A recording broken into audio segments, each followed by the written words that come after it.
France Info. Bonjour à tous, et nous sommes aujourd'hui avec Xavier Capodano de la librairie Le Genre Urbain, c'est dans le 20e arrondissement à Paris. Xavier, bonjour. Bonjour. Xavier, premier roman dont on parle aujourd'hui, Sous les serpents du ciel d'Emmanuel Ruben, publié chez Rivage.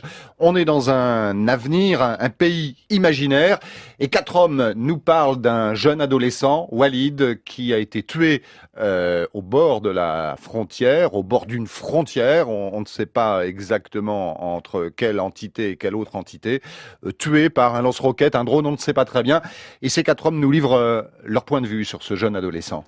C'est exactement ça, et cette zone, on l'identifie assez rapidement au Proche-Orient. Donc un mur gigantesque a été érigé dans un territoire qui s'est déjà désorganisé, on suppose par le changement climatique. Et donc d'un côté, il y a l'autorité officielle qui va surveiller ce mur et surveiller ce qui se passe de l'autre côté, c'est-à-dire toute une population qu'on pourrait qualifier oubliée de l'histoire. Et donc on a véritablement là une métaphore presque géopolitique d'un séparatisme global que la planète est en train de proposer. Et c'est vrai que ce genre d'histoire pourrait se dérouler à Belfast, où le mur existe encore, ou le mur entre le Mexique et les États-Unis. Non, c'est un très très beau roman, très tenu, on ne le lâche pas, et je conseille vraiment les gens d'y rentrer fortement, parce que il y a presque une forme d'utopie aussi sur la place des femmes et leur combat qu'elles peuvent mener contre cette autorité violente. Et voilà, Emmanuel Ruben, qui est un très jeune auteur, a déjà un regard très fin et très pertinent sur le séparatisme globalisé qui nous attend. Et il y a quelques petites innovations, voire graphiques dans ce roman. Oui, parce qu'il nous montre un peu la réalité, cet archipel de murs, on a les dessins, on a le cerf-volant. Non, c'est un roman très original et très efficace. Sous les serpents du ciel d'Emmanuel Ruben, publié chez Rivage. Xavier, un essai a retenu votre attention, Ce que les riches pensent des pauvres, essai collectif de Serge Pogam, Bruno Cousin, Camilla Giorgetti et Jules Naudet, essai publié chez Le Seuil. Avec une question, les pauvres suscitent-ils aujourd'hui chez les riches la même répulsion que dans le passé ? Alors c'est difficile de résumer ce livre qui est très riche parce qu'il est une recherche très complète qui a été menée en parallèle dans la région parisienne, dans la région de Sao Paulo et à New Delhi.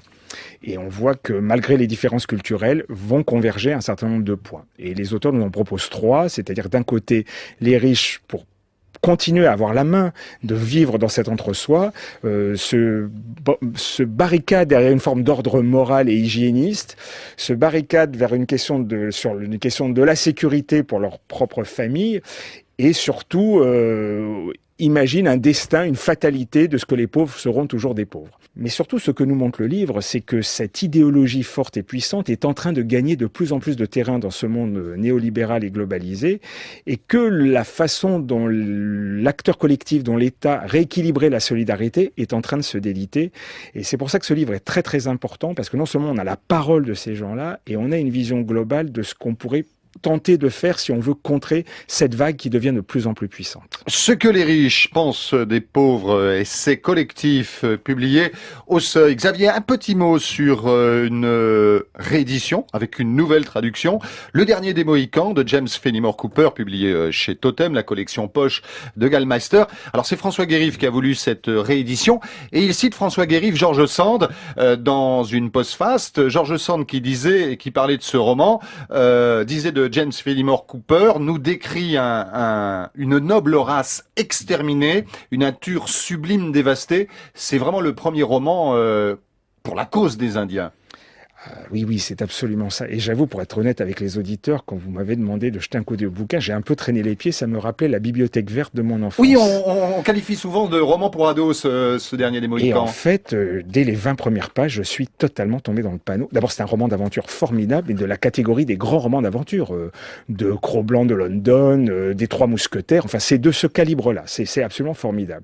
Et effectivement, c'est le roman qui montre la cause des Indiens, à travers ce père et ce fils indiens mohicans qui vont essayer de sauver ces 2 jeunes filles. À travers la guerre entre les Français et les Anglais de l'époque, on a vraiment la condition indienne. Oui, c'est un roman incroyable, c'est formidable. Non, il faut se jeter dessus. Le dernier des Mohicans de James Fenimore Cooper, nouvelle traduction, réédition publiée chez Totem, la collection poche de chez Gallmeister. Merci Xavier Capodano de la librairie Le Genre Urbain dans le 20e arrondissement à Paris. C'est l'une des librairies du réseau lalibrairie.com. Merci Xavier. Merci à vous.